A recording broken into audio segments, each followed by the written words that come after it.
Hi guys, welcome back. I hope you all are doing really really great. आज हम बात करने वाले एक बहुत ही interesting company KRN heat exchanger and refrigeration के बारे में। ये कंपनी को मैंने पहले भी कवर कर रखा है एंड मैं सिंस लास्ट 2 क्वार्टर से इस कंपनी को ट्रैक कर रहा हूँ। एंड ये कंपनी जिस सेक्टर में ऑपरेट करती है, मेन तो सबसे पहले वह सेक्टर ही बड़ा किलिंग लेवल पे है, क्योंकि ये क्या करते हैं, जो डेटा सेंटर्स वगैरह होते हैं और जो कूलिंग सिस्टम्स वगैरह बनाए जाते हैं, उनमें जो क्रूशियल कंपोनेंट्स लगते हैं उसकी मैन्युफैक्चरिंग करते हैं। तो यहाँ पर जो इनका काम है बहुत ही नीश सेगमेंट में है, प्लस एक बहुत ही लिमिटेड कंपनीज हैं जो कि इस सेगमेंट में ऑपरेट करते हैं। इंडिया में तो इनका ऑलमोस्ट कोई कंपटीशन ही नहीं, मतलब एक ही दो कॉम्पिटिटर है। So this space is doing very good और इसका अच्छा खासा डिमांड है। प्लस ये कंपनी 6x कैपेसिटी एक्सपेंशन करा है इन द रिसेंट Q1 में। इन्होंने 6x कैपेसिटी एक्सपेंशन करा है, जिसको ये फुली तरह से ऑपरेशनलाइज कर देंगे विद इन 3 ईयर्स। एंड यहाँ पर ये कंपनी की अगर मैं रिजल्ट्स की बात करूँ, देन रिजल्ट्स इनके ओवरऑल अभी तक सॉलिड आते रहे, बट Q1 और Q2 थोड़े से इम्पेक्टेड रहेंगे। Q1 रहा एंड Q2 भी थोड़ा सा इम्पेक्टेड रहेगा, बट आगे की जो विजिबिलिटी है वो अच्छी थोड़ा सा अच्छी लेवल पे बन रही है। तो मैंने कहा कि एक बार इस कंपनी को ग्लैंस में डिस्कस करने लेना चाहिए। So let us finally start with the proper analysis of KRN and stay tune till the end. अगर आप यूट्यूब पे देख रहे हो then do subscribe the channel, as well as अगर आप ट्विटर पे देख रहे हो then do follow the page. So let us start with KRN heat exchanger and refrigeration. कि आखिर ये कंपनी करती क्या है मेनली भाई। तो कंपनी का जो मेन कारोबार है वो इनका हीट एक्सचेंजर और मैन्युफैक्चर करने का है। ये फिन और ट्यूब टाइप हीट एक्सचेंजर्स को मैन्युफैक्चर करते हैं। जैसे कि मैं यहाँ पर अगर बात करूँ, ये देखो, इनको अभी तक इनको 7 साल से ज़्यादा हो गए बिजनेस के। अगर मैं थोड़ा सा एक पास्ट में ले चलूँ आपको, देन इनका जो मैनेजमेंट है, मेन जो CEO है कंपनी के, वो पहले डेकन में काम करा करते थे एंड उनके पास 20 साल से ज़्यादा का एक्सपीरियंस इन द इंडस्ट्री। और इनकी जो मेन टीम लीडर्स हैं सभी, कोई डेकन में, कोई लॉयड में, कोई ब्लू स्टार में, कोई स्काइंडल इलेक्ट्रिक, मतलब कहीं ना कहीं अच्छी जगह में काम कर रहे थे। एंड देन आके उन्होंने काइंड ऑफ स्टार्टअप सा बिल्ड करा and now it is a very successful startup. 5,500 6,000 crore की इस कंपनी की वैल्यूएशन है। लास्ट ईयर ये मार्केट में लिस्ट हुए एंड दे आर सक्सेसफुल, मतलब सक्सेसफुल इन्हें 7 साल से बिजनेस कर रहे हैं। इनके पास एज ऑफ नाउ 6 प्रोडक्ट्स हैं and a team of more than 780 peoples.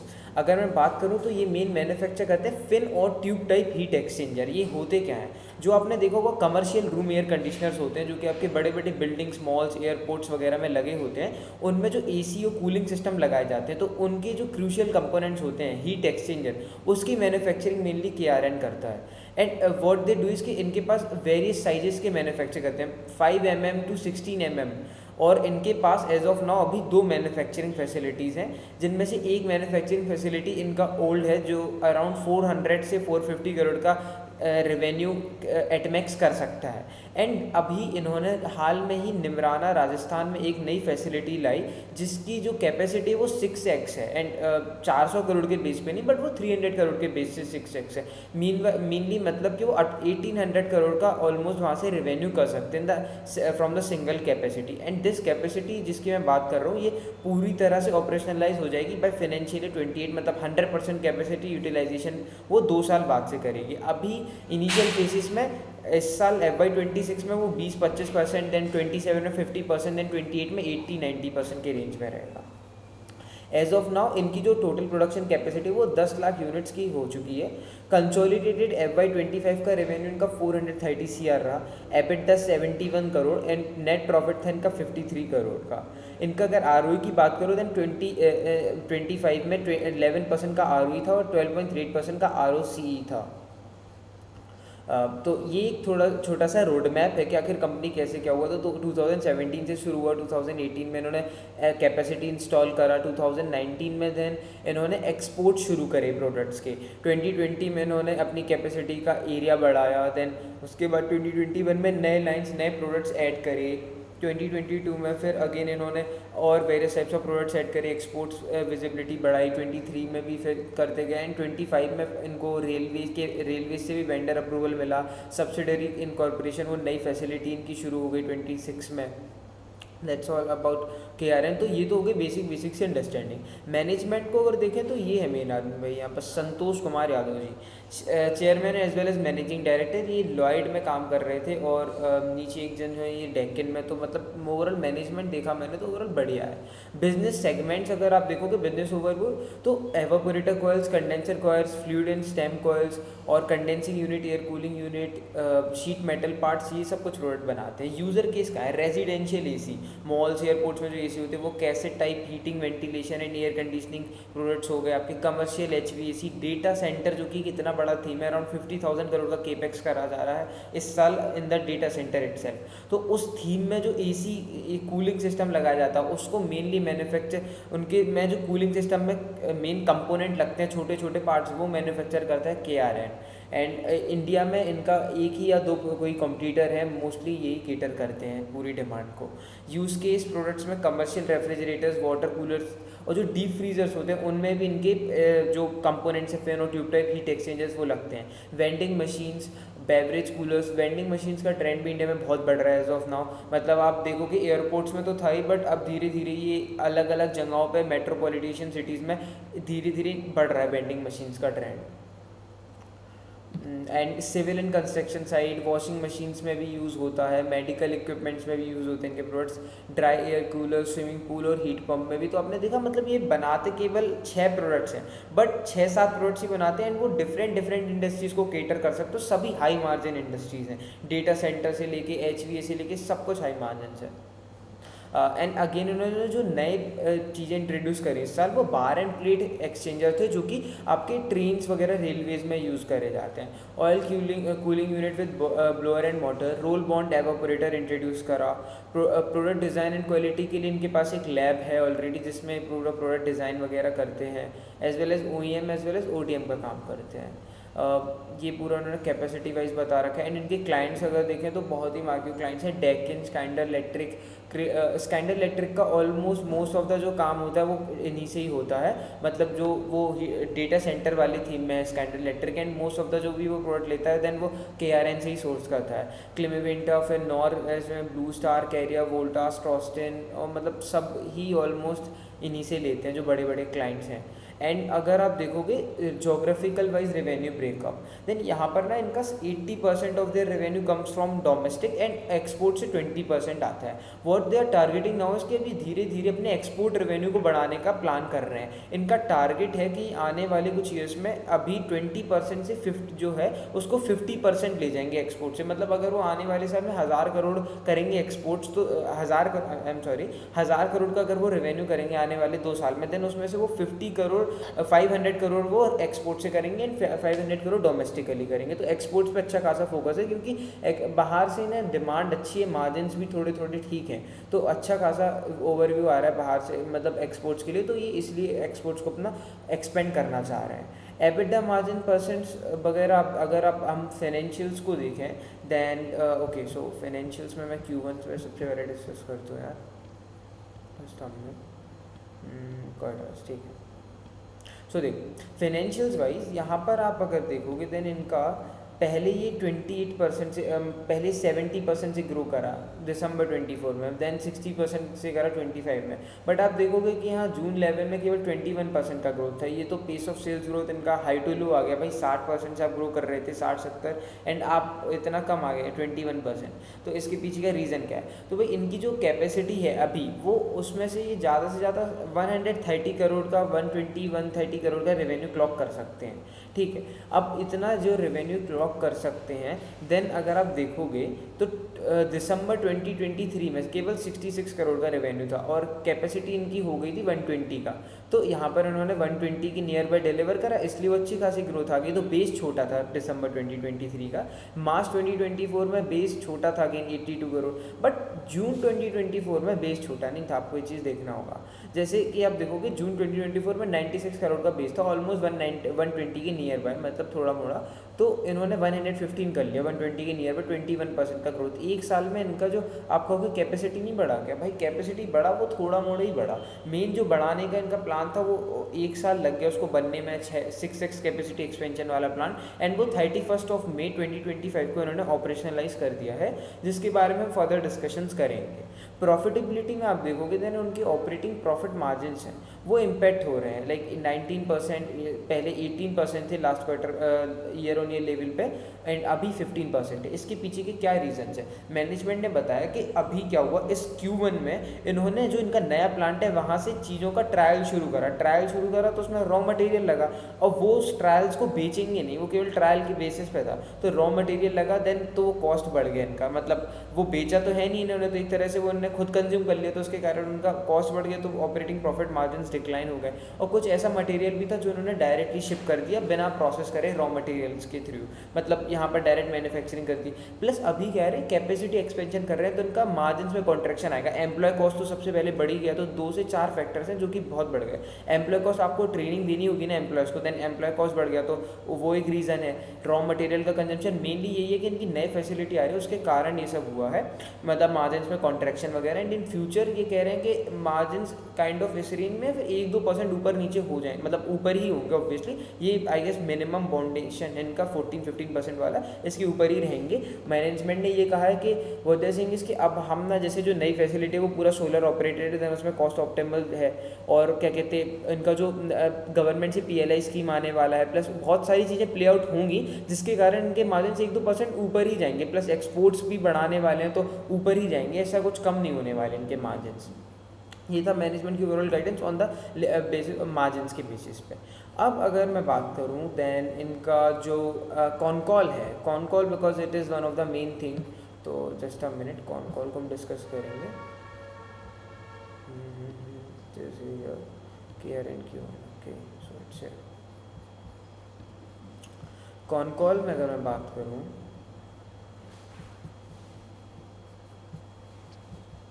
Just a minute, हाँ, one of the major highlights was successful commencement of commercial operation at a Nimrana manufacturing facility under our wholly owned subsidiary on 31st of 2025, 31st May 2025। तो इनका जो Neemrana facility है वो 31st मार्च 2025 को operationalise हो चुका था। मैंने एक्चुअली नोट्स तो बनाए थे, हाँ यहाँ ये देखो, तो इनका जो निमराना में फैसिलिटी था वो 31 मार्च को मई को ऑपरेशनलाइज हो गया, एंड अभी ऑपरेशनलाइज हुए केवल एक ही महीना हुआ है, केवल जून का, इन द Q1। एंड अब इनका क्या प्लान्स है, तो इनका जो कहना है कि ये डोमेस्टिक्स को एनहेंस करेंगे, प्लस एक्सपोर्ट कैपेसिटी को बढ़ा रहे हैं मेनली, और इनका जो रैंप अप फेस है अभी हो क्या रहा है, Q1 जो था, Q1 में इतने अच्छे रिजल्ट्स नहीं आए क्योंकि अगेन वहाँ पर जो नई फैसिलिटी उससे कमर्शियल प्रोडक्शन शुरू नहीं हुआ। Q2 में इनका जो प्लान है, Q2 में क्या हो रहा है कि जो कस्टमर्स हैं उनके ऑलरेडी पुराने और जो नए हैं वो विजिट करेंगे, ऑडिट्स करेंगे, मैन पावर ट्रेनिंग होगी यहाँ पर, और ये अपने जो कंपनीज़ हैं, क्लाइंट हैं इनके, उन्हें बताएंगे कैसे क्या प्रोडक्ट वो चाह रहे हैं, उस हिसाब से चीज़ें डिलीवर होने वाली हैं। मिनट, हाँ, तो उस हिसाब से चीज़ें डिलीवर होने वाली हैं। यहाँ पर कस्टमर विजिट्स वगैरह होंगे। मेन जो इनका है नई फैसिलिटी से रेवेन्यू वो Q3 से शुरू होगा, Q3 और Q4 से। अभी Q2 जो आने वाला है इनका वो भी सेम रेंज में रहेगा, वो 120 करोड़ से ऊपर नहीं जाएगा। उसका जो रिजल्ट था रेवेन्यू 120 CR के ऊपर नहीं जाएगा, मतलब 120, 130, 140 CR मैक्सिमम इतना ही रहेगा इस रेंज में, क्योंकि इनका कहना है कि वहाँ से जो मेन प्रोडक्शन है वो Q3 और Q4 में फ्लो होगा, मतलब H2 ऑफ FY26 वहाँ पर फ्लो होगा। फर्स्ट ईयर यूटिलाइजेशन की अगर बात करें तो पहले साल में 25% तकरीबन यूटिलाइज करेंगे इस कैपेसिटी का, एंड कैपेसिटी जो पीक रेवेन्यू वो 1800 करोड़ ये कर सकता है। अगर आप उसका 25% कैलकुलेट करोगे, 20 से 25%, then it is like 400-450 crore का कुछ आ रहा है इन दिस मतलब 25% कैपेसिटी यूटिलाइजेशन। बट सिंस यहाँ पर केवल 2 क्वार्टर्स के लिए ऑपरेशनल होगी इनकी फैसिलिटी Q3 और Q4, मतलब वो अभी FY26 में कह रहे हैं कि 400 करोड़ तक का ऑपरेशनलाइज कर सकते हैं, बट केवल 2 ही क्वार्टर का रिजल्ट हमारे पास आ सकता है अब तो, क्योंकि Q3 और Q4 का ही रहेगा। तो वहाँ से 200 करोड़ का रफ कैलकुलेशन है कि उस नई फैसिलिटी से 200 करोड़ का रेवेन्यू आ जाएगा। करेंटली इनका रन रेट के हिसाब से 450 करोड़, और 200 करोड़ अगर आप नई फैसिलिटी से जोड़ लोगे देन 600 से 650 crore is what we can easily expect from this company in financial year 26 in terms of revenue.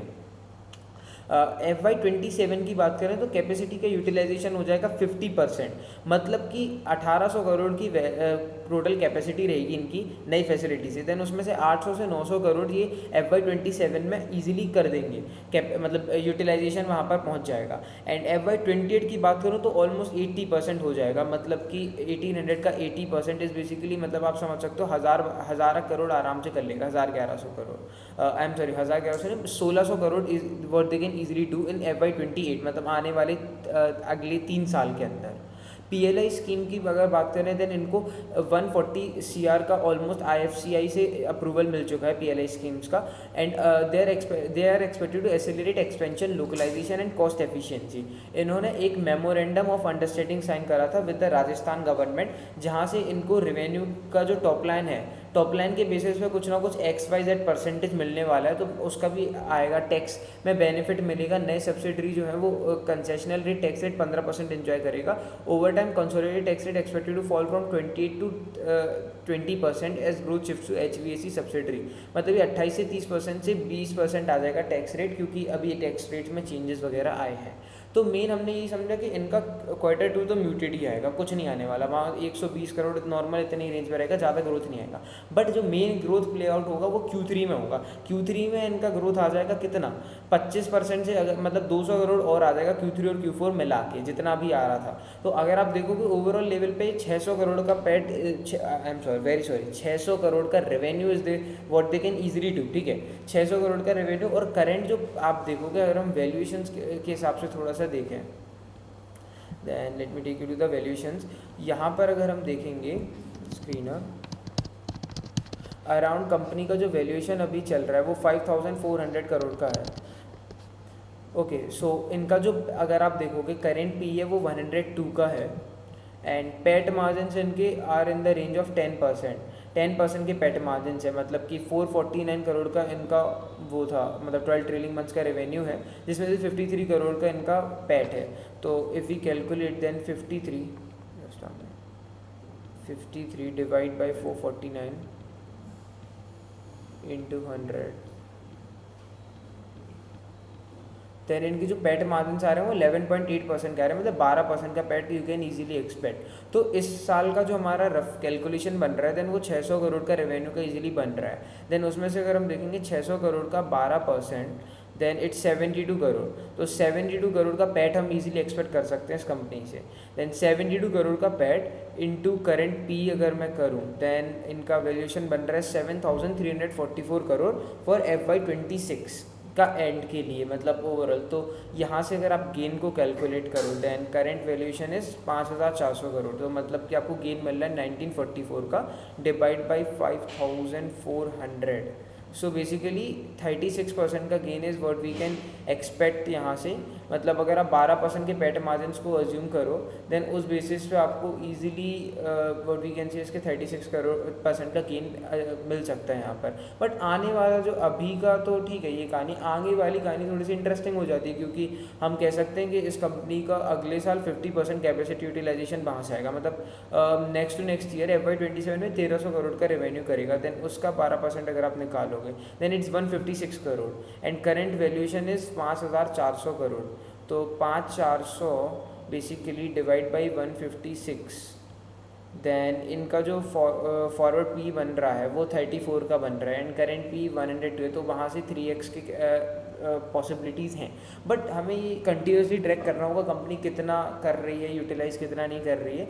As of now तो मैं बात करूँ तो यही है, मतलब कॉन कॉल में भी कंपनी के एज सच यही सब चीज़ें थी कि कॉन कॉल में मैंने यही बताया। और एक दो पॉइंट्स और जो हैं वो मैं ऐड कर सकता हूँ अगर, हाँ, तो कंपनी ने ये बताया कि इनका जो एक क्या कर रहे हैं थर्मोटेक फैसिलिटी एक लैब बना रहे हैं, जिस लैब में होगा क्या है कि जो इनके ओल्ड क्लाइंट्स हो, जो नए क्लाइंट्स को ऐड करेंगे उनसे कहेंगे आप हमें अपना पुराना प्रोडक्ट दो, ये पुराने प्रोडक्ट को टेस्ट करेंगे, उसमें अपनी जो ये खुद कंपनी के बना रहे हैं हीट एक्सचेंजर उसको यूज़ करके देखेंगे एंड पता करेंगे कि क्या, और यूज़ कर मतलब करके देखेंगे लैब्स में एंड वो कंपनी को ऑफर करेंगे कि यार ये देखो आप पहले अगर यूज़ कर रहे थे वो पुराने वाले हीट एक्सचेंजर पुराने डिज़ाइन वगैरह में, तो उसमें 100 रुपये का खर्चा खर्चा आ रहा था, अगर आप हमारा वाला यूज़ करोगे, ऐसे ऐसे करोगे, इस डिज़ाइन थोड़ा डिज़ाइन चेंज करो प्रोडक्ट का, देन खर्चा केवल 70 रुपये का आ रहा, तो आपका 30 रुपये का सेविंग हो रहा है यहाँ पर। तो कंपनी आप देखोगे लैब वगैरह सेटअप कर रही है, तो हर टाइप में मतलब फोकस कर रही है। तो कंपनी मतलब अच्छी ग्रोथ फेज पे है,